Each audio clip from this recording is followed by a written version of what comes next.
Revenue operations is much more than words in a job title. It's a methodology that is transforming sales, marketing, and customer success teams into high-performing revenue drivers. However, many revenue leaders still have critical questions about how to operationalize it. Furthermore, they want to know what others in the industry are doing. That's why we conducted original research and put together our findings in the 2021 Revenue Operations and Customer Acquisition Benchmark Report. In partnership with RevOps Squared, we asked hundreds of cross-departmental revenue leaders across top companies to reveal their approach to revenue planning, analytics and revenue operations, and customer acquisition. We've identified exactly how teams are aligning to hit their revenue targets, as well as the new activity, pipeline, and customer acquisition benchmarks to strive for in 2021 and beyond. Download the entire report for free at ringDNA.com/RevOpsReport. What if your sales team could know the moment a buyer arrives on your website and talk with them instantly? With Qualified's conversational sales and marketing platform purpose-built for Salesforce, that's all possible. It's not rocket science, it's common sense. Conversations move deals forward. Live chat, voice calls, and meeting bookers accelerate sales conversations without a single email exchange. Capture prospects in that magic moment when they're most interested in learning about your business. Head on over to qualified.com to chat with their team and learn more.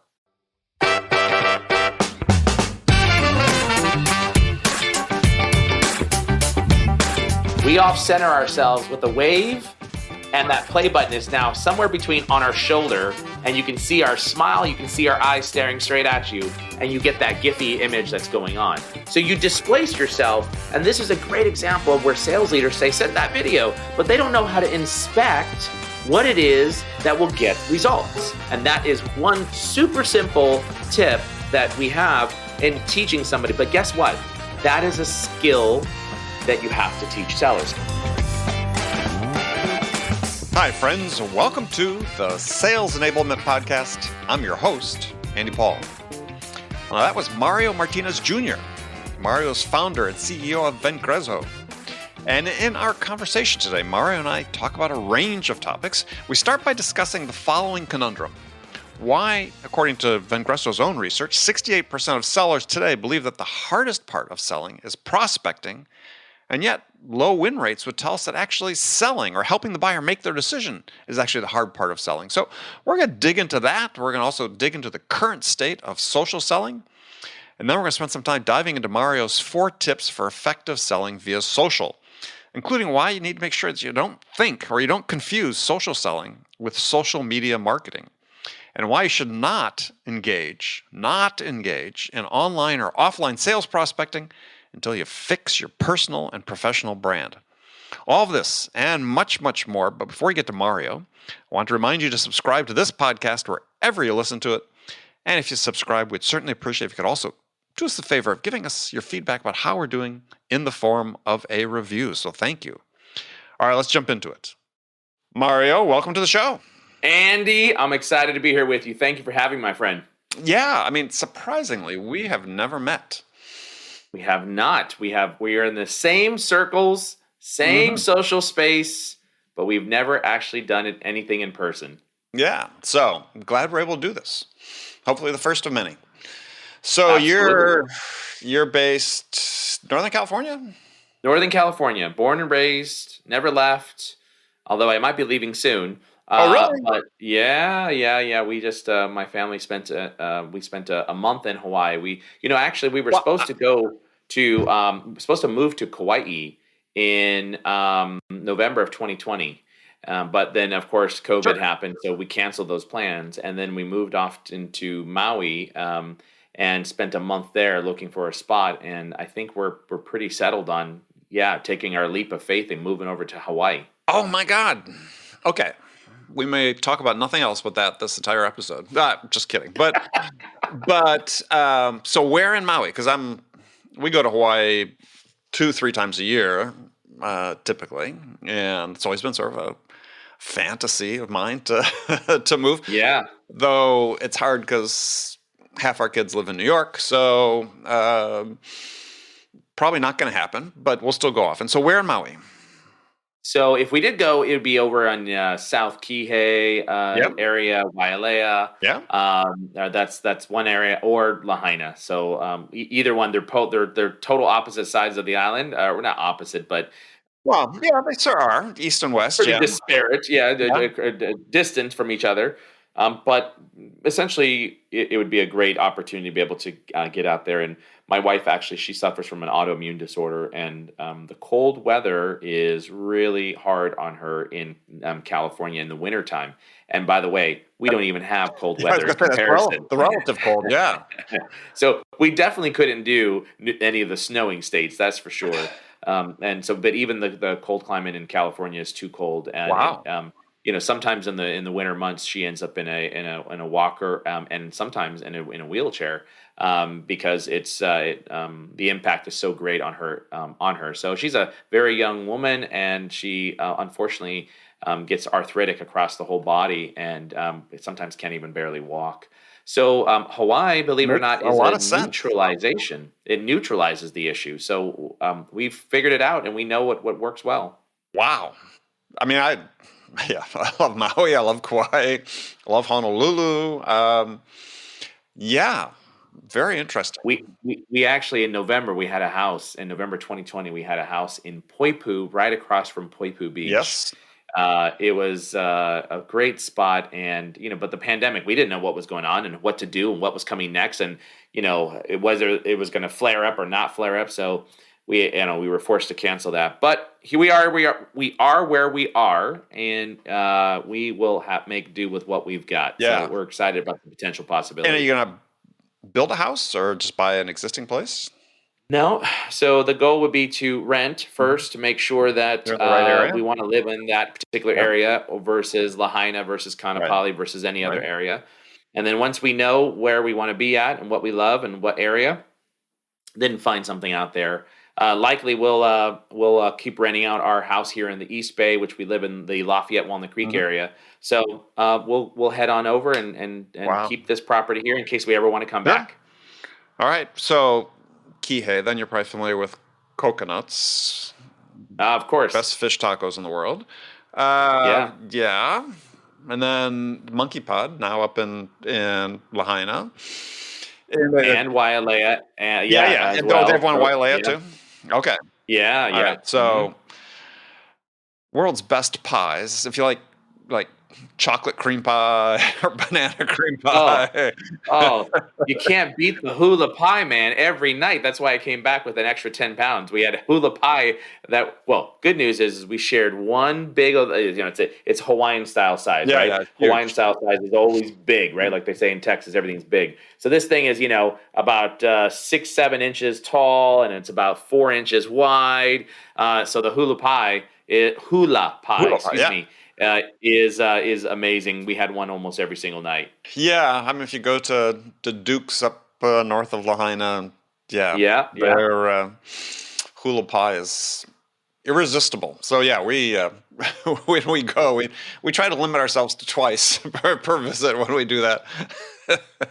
You might as well splurge. It was COVID. I'd already gained weight anyways, Yeah. 25 pounds. Yeah. So keep on going, and then I'll lose it all afterwards. All right, well, good luck on that. And yeah, I was going to talk about Hawaii because I saw your pictures, and yeah, it's one of my things that I would look forward to doing is spending a month there, just spend more time. I mean, I've been there probably the longest, I think, consecutively. I was telling somebody yesterday, I think I've been to Hawaii close to 60 times.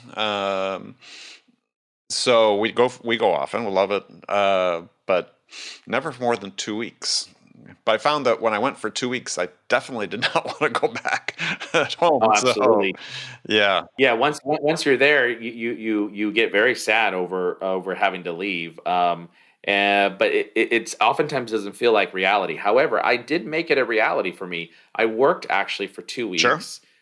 Consistently. I got up at 5, Right. finished up by 3:30. It was great because I could definitely do the morning, and then at 3:30, latest 4 o'clock, I was out at the beach with the boys, and then we did dinner, and then we get to bed, and then I worked. It was perfect. It was like it was the It was a great shift. I never want to. People always say, "Well, why don't you move to Florida? Why don't you move to South Texas?" And I'm like, I don't want to go forward in time because that means I have to work later hours to support Pacific. I want to go backwards in time so that I can get up earlier and then still have my afternoons in the sun. Right.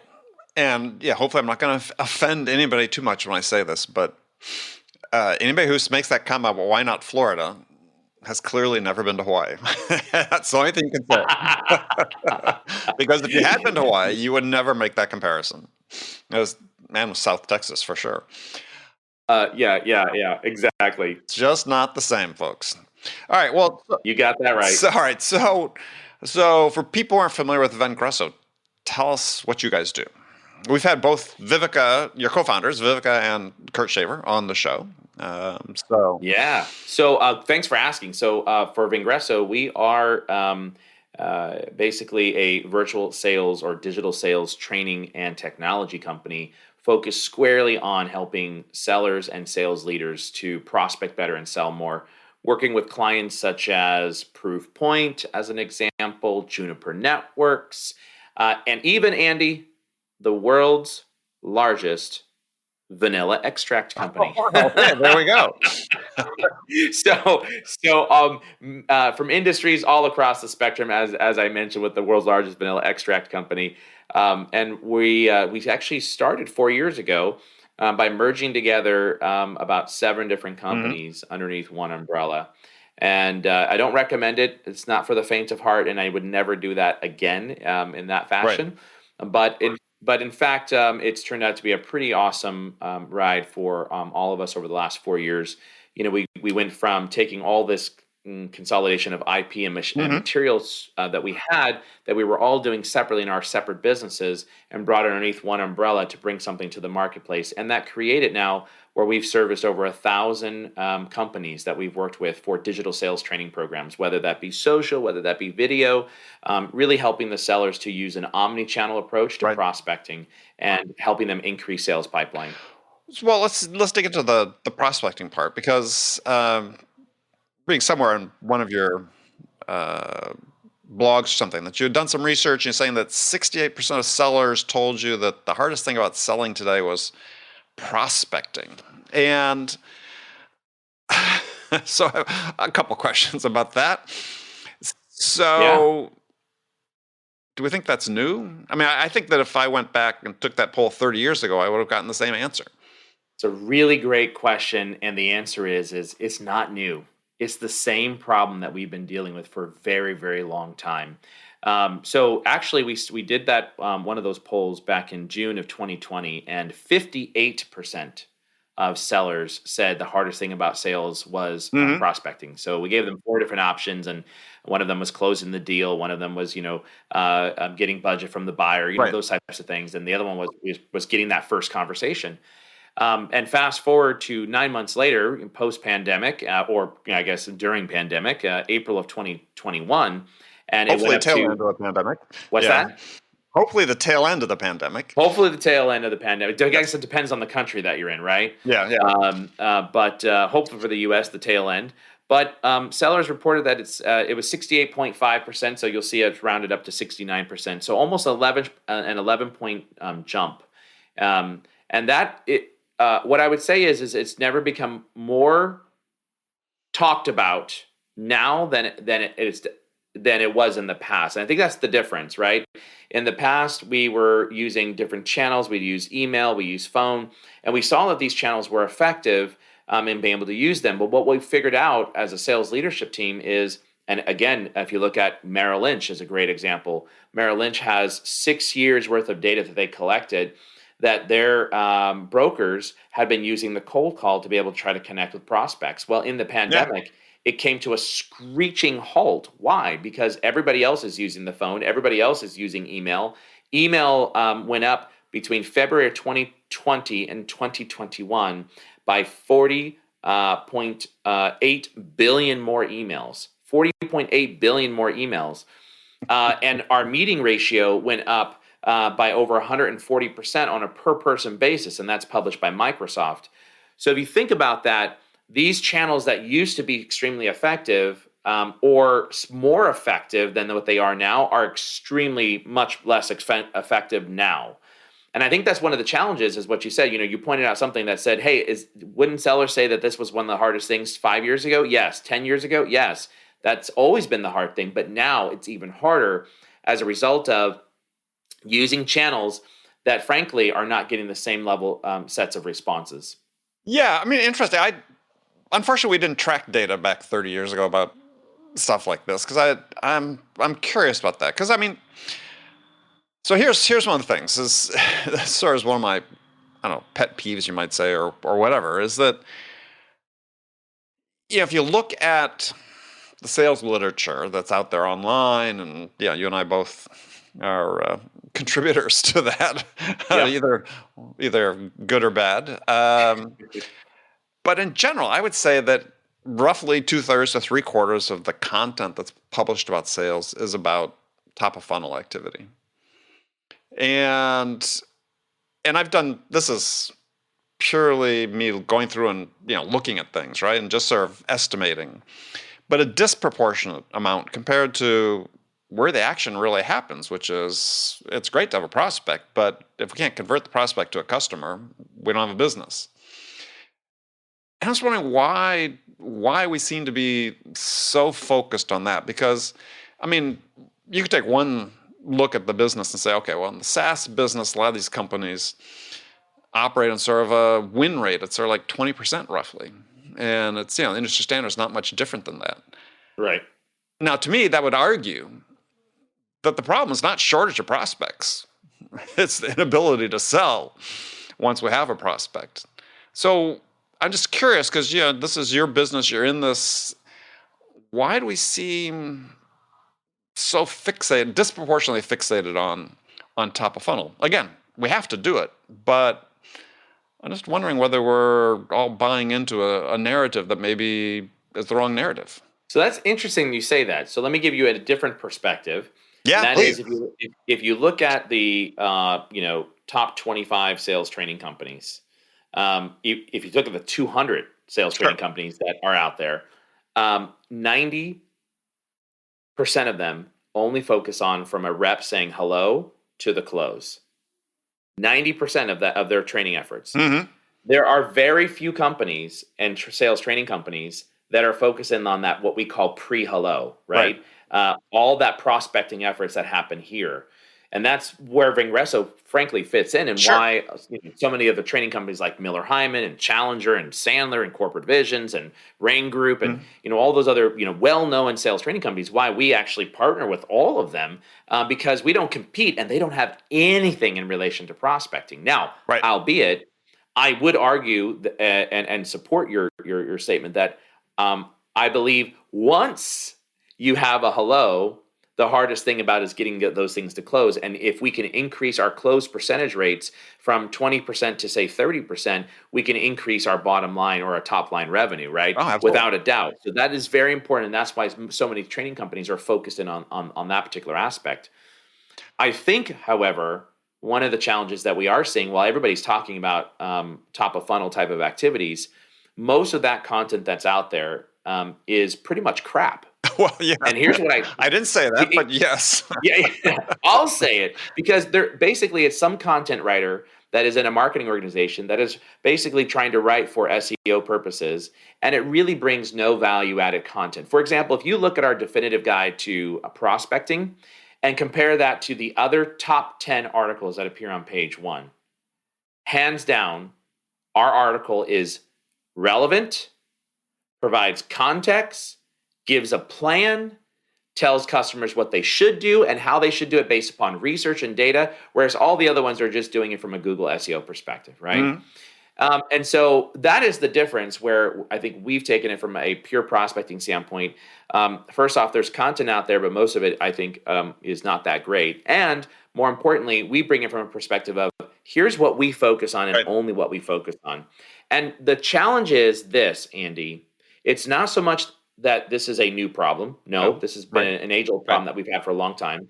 It's not so much that we're fixated on the top of the funnel process because, frankly, the rule of thumb is more conversations equals more pipeline, and then better closing skills equals close won deals, right? And So we're this is missing something that that we're last all bit. But yeah, go ahead. Yep, we're all focused on this area right here. The problem that happens is that most VPs of sales are our age and older, 45 and older, right? And we were never trained to prospect in the digital era. Correct. Example, if you receive a video message from a salesperson, how do you know what's a good video message? How do you know how much time that sales rep should or has to be able to capture your attention, that you can then coach your sellers to, hey, by the way, you've got 7 to 15 seconds to capture that person's attention when they've clicked on your video. Okay, well, let's rewind backwards now. Well, how do you get them to click? Well, what's the science when your sellers are sending out an email? What is the number one trick to get someone to open up the email? Ask any sales leader 45 and older, and they're going to say,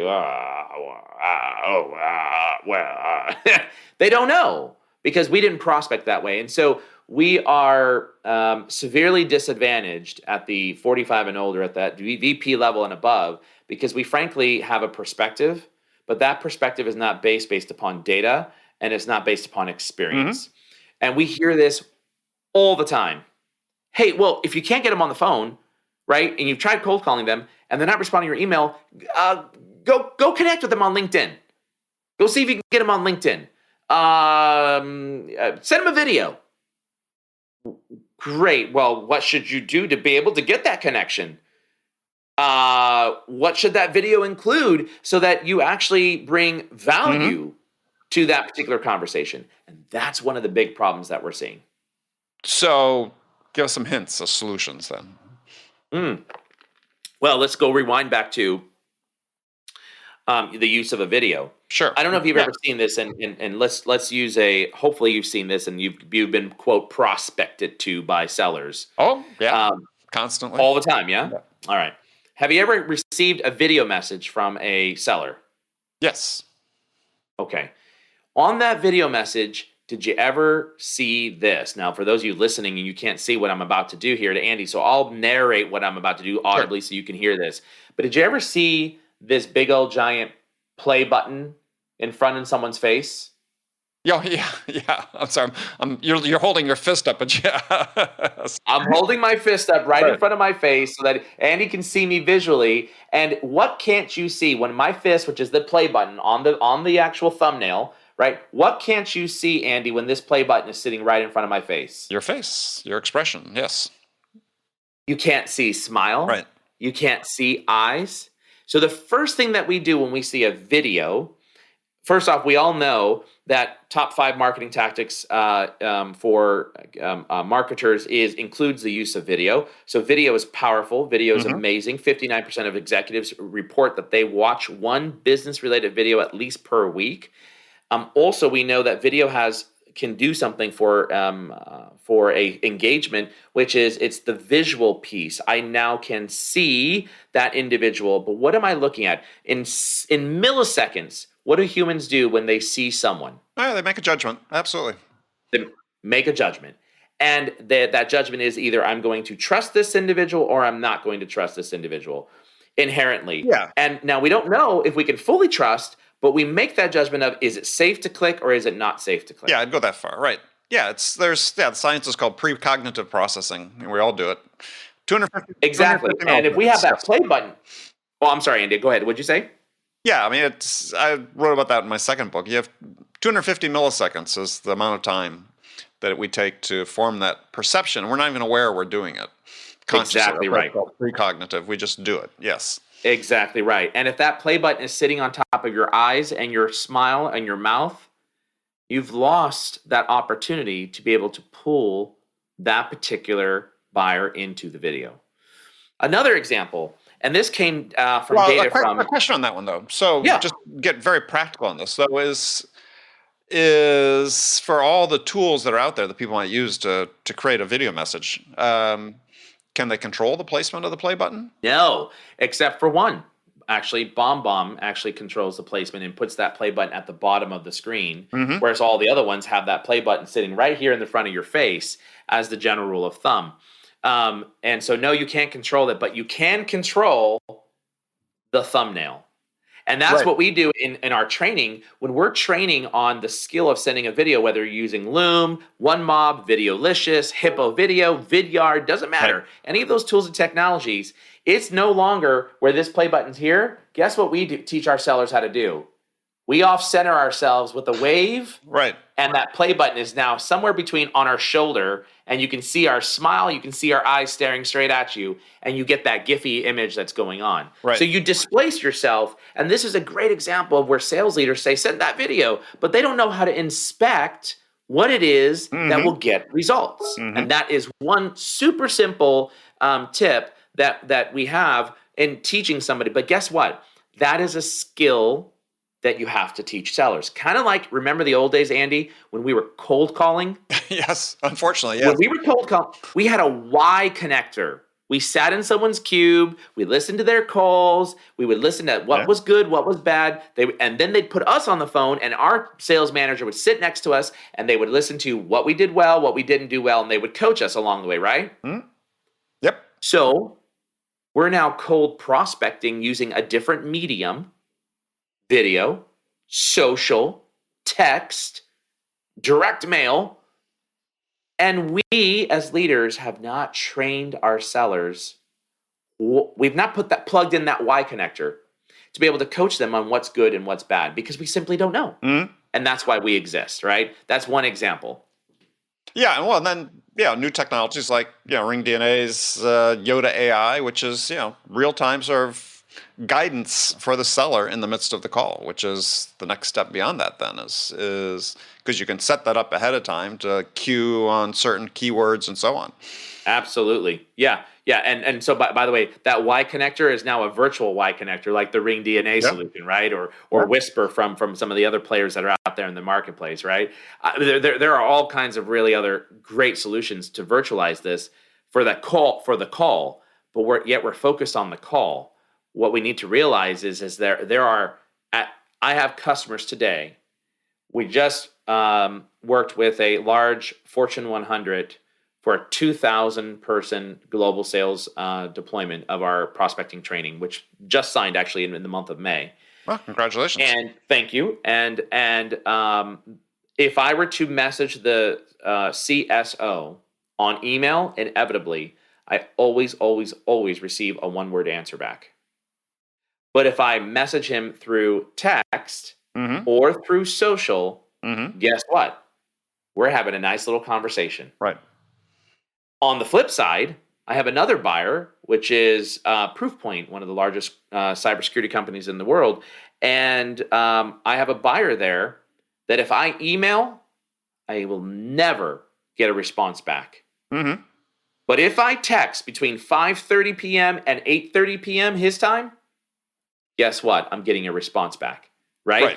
So some customers will not engage on one channel, yet they will engage on another channel because that's what they like, that's what they're comfortable with, and that's what's made our job much more difficult, not only in pandemic, but even post-pandemic and certainly pre-pandemic, is the buyer changed the game. There's all kinds of mediums now that we as sales leaders have to understand, hey, I was trained on how to cold call. Why are we not training our sellers on how to use video, how to use social, how to use email correctly, how to get conversions on those emails to get people to click open my actual email?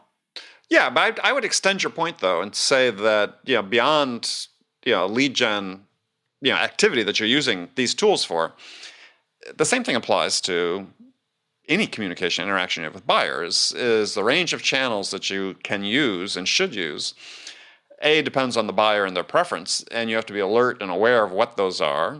And I said that imperative exists throughout the entire channel. I mean, I just look at myself with my LinkedIn inbox is I spend more time on that than my email inbox.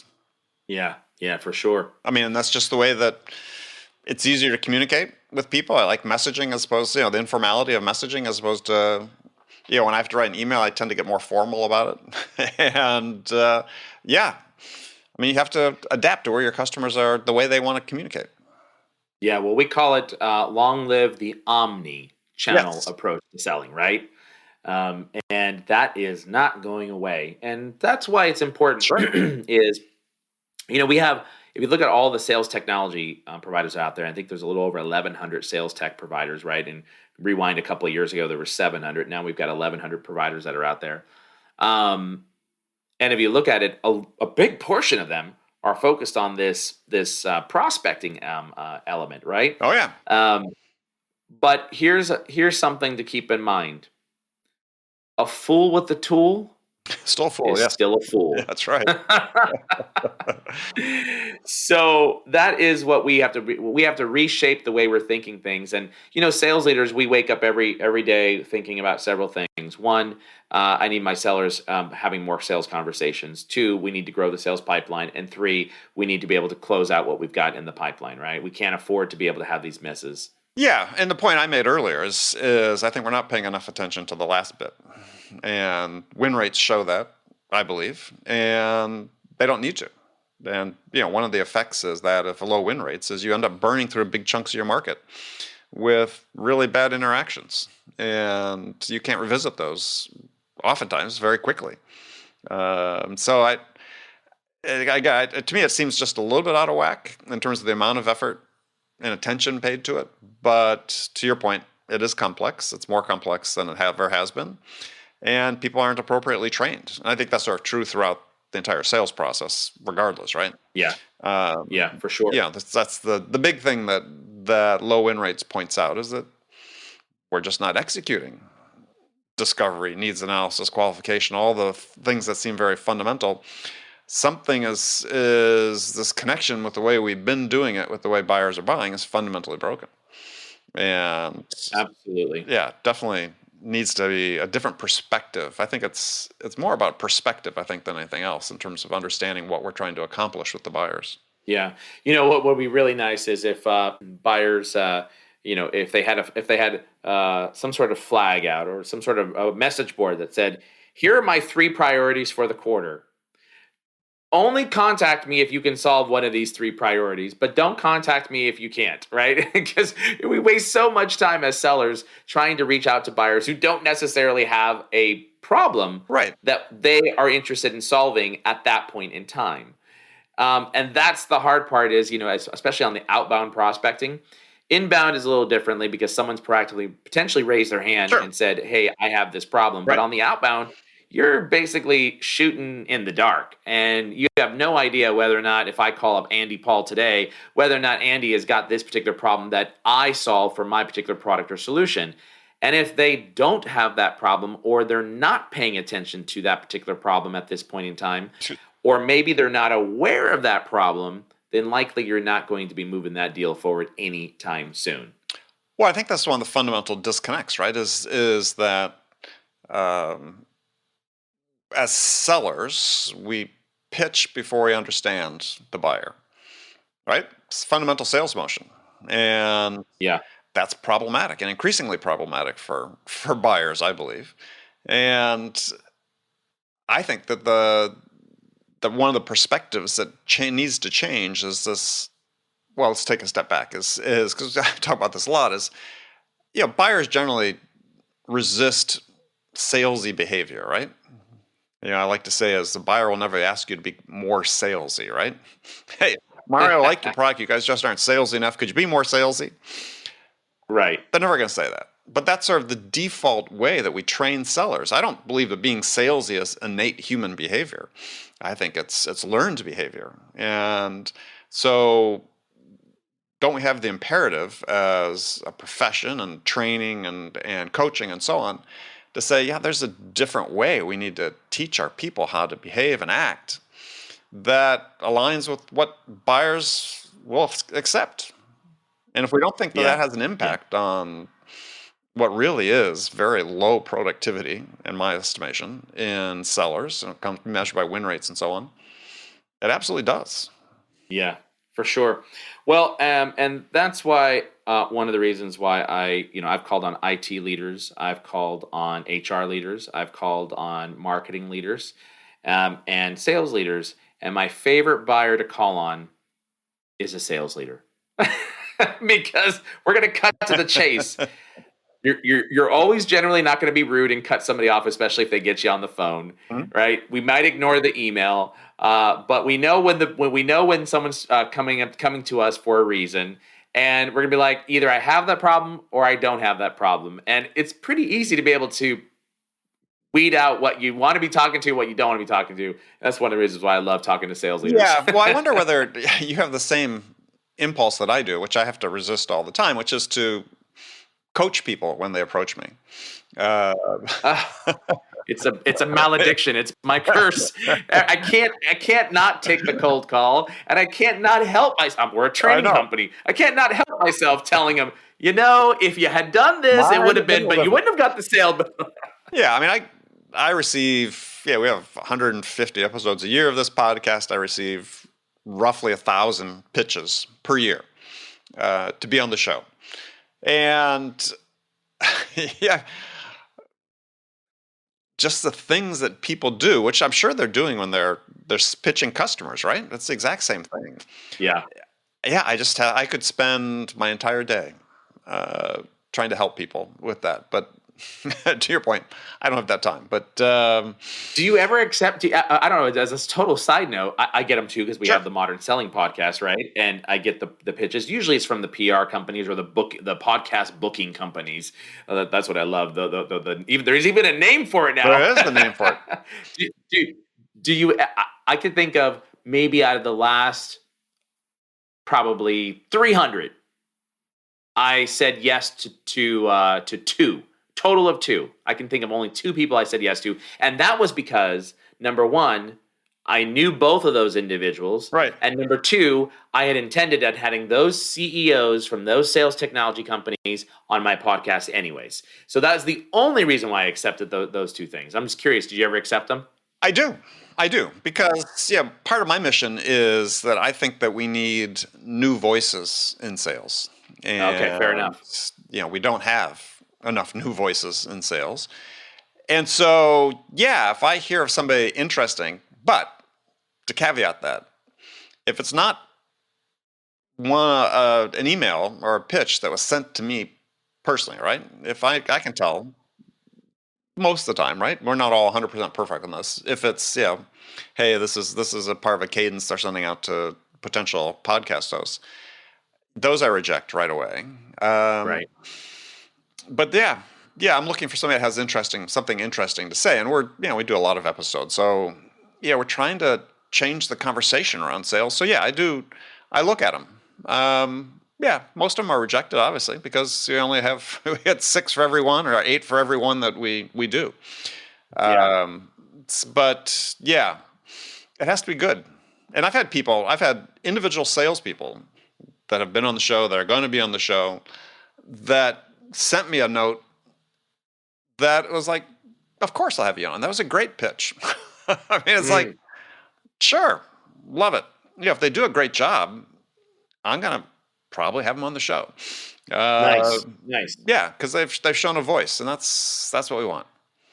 Fabulous. Well, most of mine are usually the book author who's from, who's written a bazillion 1,000 books and has all kinds of, different following. And it's just like, that's not, I'm B2B sales. Like that's not even the right target. All right. But Mario, I am going to pitch you next year when my book comes out. So just FYI, You don't need to pitch. You don't need to pitch me, Andy. You get an automatic invitation to join the Modern Selling podcast. Thank you. I look forward to that. Well, hey, I wanted to go through something real quickly that, it doesn't get talked about as much. That maybe the terminology's changed around in terms of social selling, because you guys have deep expertise in this. And it's funny, social selling sort of had its moment, and there are a bunch of people that sort of push back against this notion of social selling. But the fact is that whatever you want to call the motion, it's become more important than ever. I mean, LinkedIn has become more important than ever. If you're not paying attention there, then you're not giving yourself the full advantage of the platform. So you published something about 4 social selling tips I thought was really interesting. I just wanted to run through those. Do you recall that article? I do know that article. Okay. Was that the one with the toilet scene? I don't remember. I was. Okay, all right, the pitcher. I think I know which article you're talking All about. right. So tip one was, as a salesperson, whatever you do not engage in online or offline sales prospecting until you fix your personal and professional brand. So let's talk about that, because this idea of personal and professional branding certainly has come to the fore over the last year and a half. Right. So here's the rationale behind the professional branding component. First off, if you're going to leverage a social medium and engage with a potential buyer, the probability of them clicking on your profile and looking back at you is extremely high. In fact, LinkedIn ran a state of buyer, the state of the today's buyer report at the end of last year, and they reported that 72% of buyers who are engaged by a seller, whether it's through call or whether it's through email or LinkedIn, will actually look back at a seller's profile. Right. What are they looking for? They are looking for, who is this person all about? Mm-hmm. What do they do? How do they help? Who do they help? And in most cases, our sellers' profiles speak to quota-crushing sales rep, best contract negotiator, all-time President's Club earner, right? Yeah. And the best at whatever it is. Right. So if you think about this from this perspective, we are having our sellers go out there and engage through social channels, and their buyers are looking back at their profile, and what they see is a resume, not a resource. Right. And that's the issue with, don't go out there and tell your folks to go leverage LinkedIn until you fix the branding problem. And the branding problem is, you got to have the messaging that speaks to who you help, how you help, and what business problem you solve. Ensure you've got the right media on there. And think of it this way. Let's just say you've got 100 sellers or 10 sellers or 10,000 sellers. Doesn't matter. You may not realize this as a sales leader that is listening in, or a marketing leader that's listening in. But did you know that you could theoretically create 10 or 10,000 mini company abc.com micro websites? Keyword optimized, Right. with multimedia, content, messaging. And now when your seller goes and engage through social, that buyer is going to look back and they're going to make an assessment. Do I have the problem that this seller is speaking to? The other thing that we want to be thinking about too is a picture says 1,000 words. Right. We've known this for eons worth of time. But do you know how many sellers and sales leaders have pictures that is them at the wedding, them with the arm over the shoulder, or worse yet, Andy, glamour shot. Yeah. Worse yet, they don't have the setting turned on, so that when a buyer comes to their profile and they're a second degree connection or third, they can't see the seller's picture. And these are the types of things that are so basic and fundamental to, right. Would you ever show up, Andy? Let's use a real life example. Let's just say we're going to go attend a networking event, as we've always done. Right. You go to a networking event and you walk in with a bag over your head. Yeah. Would you ever do that? No, I don't. I mean, do you accept connection requests from people that don't have a photo? No, and that there you go. So here's the thing. We don't even think about this digital calling card that is out there, this digital website, and CMOs have, we talk to companies that go through rebranding all the time. And one of the last things is, oh my God, why didn't we think of rebranding our 1,000 sellers that we've got, or our 10 sellers, whatever? That doesn't matter what it is. We never thought about that. Hello. And also, sales leader, this is not a marketing problem. This is a sales problem. Let me give you an example. When your salesperson comes on board, do you give them the auto signature that they should have? A nice standard template that they should have on there so they can, represent with maybe a CTA, a banner or something like that? Well, what's the difference between the banner and the auto signature on the email that you give them, or the voicemail script that you give them, versus the script or the template that you give them, so that when someone comes to their digital calling card, their profile, that it speaks to, again, who you help, how you help them, what business problem you solve. Yeah. That is why we say, do not under any circumstances, tell your rep or rep, if you're listening, to go out there and engage without fixing your brand first. 100%. Make sure you map to the buyer's journey. That's the issue. Absolutely. Absolutely. Well, you got me all sparked up. Well, yeah, and unfortunately, we're running out of time. We're going to have you back and talk about this because this is something I'm very passionate about as well. And yeah, you said 72%. I know Rain Group did a study. It's 82% of buyers look at a profile before they talk to a seller. It's huge, right? And yeah, I want to have you back. We'll talk about the next sort of level too. Is just about this whole idea of, I think sellers as part of their brand need to have a point of view about what they do. And this is still, unfortunately, in many quarters, controversial that, we don't want reps, quote unquote, creating content. I don't think you can avoid it these days if you're a seller and you want to succeed, but we'll have you back and we'll talk about that. In the meantime, if people want to read the rest of this article, go to vengrezzo.com and check it out, right?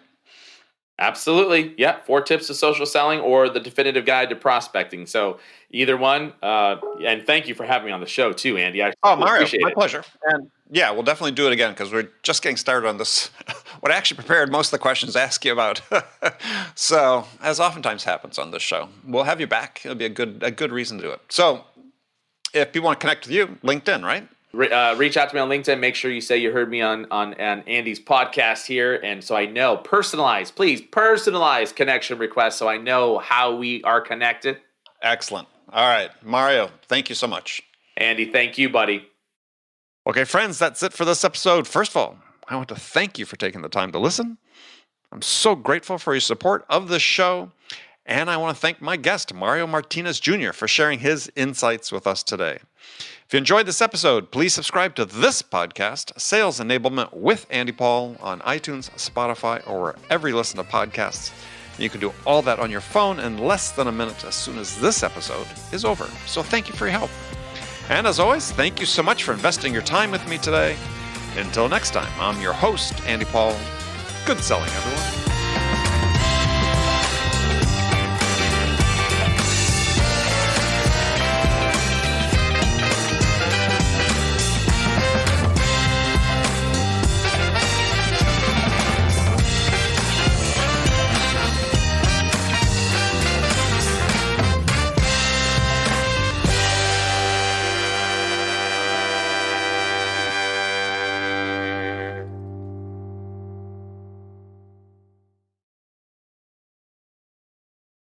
Hi, friends. I have something really exciting to share with you. We're launching a new podcast called the RevOps Podcast as part of the ringDNA podcast family. Today's leading B2B companies are embracing revenue operations as the answer to misaligned people, processes, and data that lead to recurring sales inefficiencies. However, many people still have critical questions about RevOps. What processes and tools do I need? How do I structure my team? How do I measure outcomes across sales, marketing, and customer success? And what are the best practices for doing that? So join Jordan Henderson, Jonathan Stevens, and Brandon Redlinger, and some of the world's leading revenue operations leaders as they tackle the important questions many of you face today when building a RevOps function. From ringDNA, the company that transforms sales teams into high-performing revenue drivers, comes a podcast guaranteed to go beneath the surface-level conversations and dive deep into the world of RevOps. Your hosts deliver unfiltered, thought-provoking discussions and actionable takeaways on every episode about the ideas, processes, and technology changing the B2B sales landscape. Visit ringdna.com/RevOps to learn more or subscribe now on your favorite podcast player. What if your sales team could know the moment a buyer arrives on your website and talk with them instantly? With Qualified's conversational sales and marketing platform purpose-built for Salesforce, that's all possible. It's not rocket science, it's common sense. Conversations move deals forward. Live chat, voice calls, and meeting bookers accelerate sales conversations without a single email exchange. Capture prospects in that magic moment when they're most interested in learning about your business. Head on over to qualified.com to chat with their team and learn more.